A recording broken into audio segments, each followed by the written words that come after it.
So not too long ago, I interviewed Nicole Sylvester, and I don't remember if it was something that was written in her book or something that she said during the interview, but she said something along the lines of life doesn't give you what you want, life gives you what you need. And I got a bit irritated by that comment. And I know now that when I get irritated by something, is that that there's something there in my, whatever you want to call it, below surface of consciousness that I haven't integrated. And so usually when that happens, then there's a series of events that happen in my life to sort of prove what I just learned, and that it's true. And so, I'm an advocate of the law of attraction, and you get what you focus on, and stuff like that. And so when she said that life gives you what you need, not what you want, yeah, I got a bit annoyed by that. But it turns out that life does give you what you need, but that what you need, or that what life gives you, when life gives you what you need, it's actually giving you what you want, sort of in disguise, or like below consciousness, or something that you wouldn't think that you really want, but you do. So my boyfriend's friend texted him a little bit before Christmas, and he said, you want to come over and have a boys' night.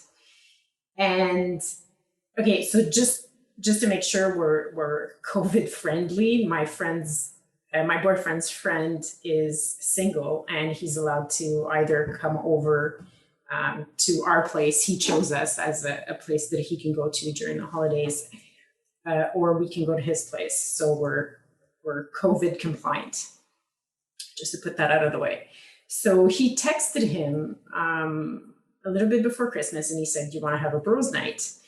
And so my boyfriend's been working a lot during COVID, and he goes to school at night. And so, this vacation time I wanted to spend with him. I don't necessarily feel like him having a boys' night or whatever, but, I would never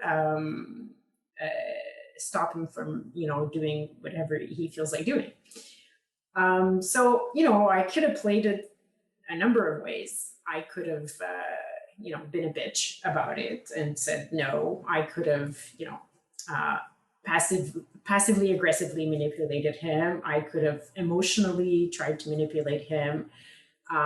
Anyway, it could have played out in all sorts of ways. It ended up that night it wasn't panning out, so they didn't end up seeing each other, and they talked a little bit on the phone, and they said, okay, well, we'll call each other tomorrow, and we'll figure out what we want to do. And obviously, of course, I said to my boyfriend, I said, well, why doesn't he come home? Why doesn't he come over to our place? And it would be easier. We could all, play some games, and my daughter, would play with us and stuff like that. It should be, for me, should be easy. It would be easier to manage her if we were at home and in her things, and if we went over to his place, or, if I was alone with her and stuff like that. So the next day they call each other, and they decided to shoot heads or tails to decide who was coming over to whose house.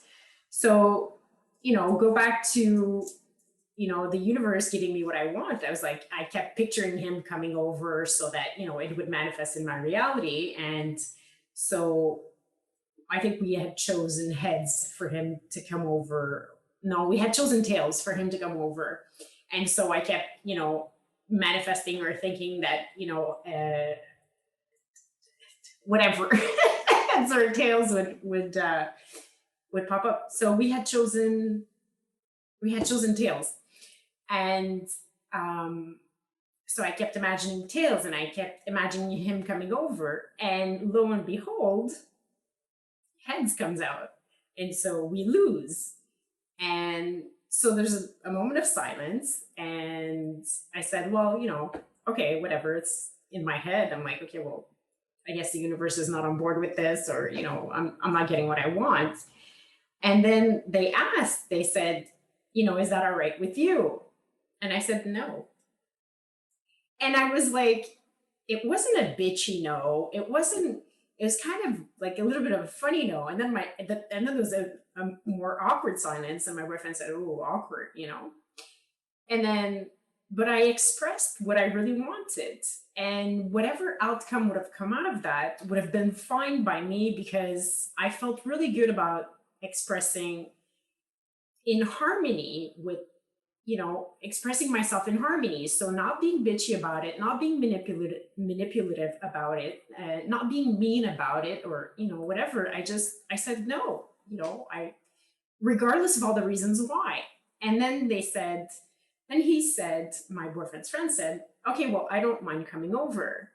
And I was like, well, yay, I got everything that I wanted, but the universe gave it to me in a way that I needed to express my heart's desire. But whatever outcome would have come out of that, it would have been fine. They could have said, well, okay, well, heads want it, so we're having a boys' night. And my boyfriend would have went over there, and I wouldn't have been angry about it because I just felt good about the response that I gave. I was true to who I was and what I wanted to really say at that moment. And it's not, life is not about necessarily all the time about these big moments, but about these small things where, you express what it is that you want to express, what makes you feel best in the moment without a specific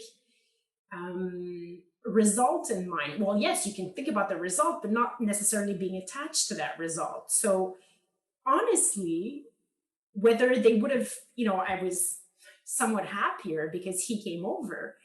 But at the same time, it would have been completely fine if my boyfriend would have went over there because I successfully expressed myself the way I wanted to.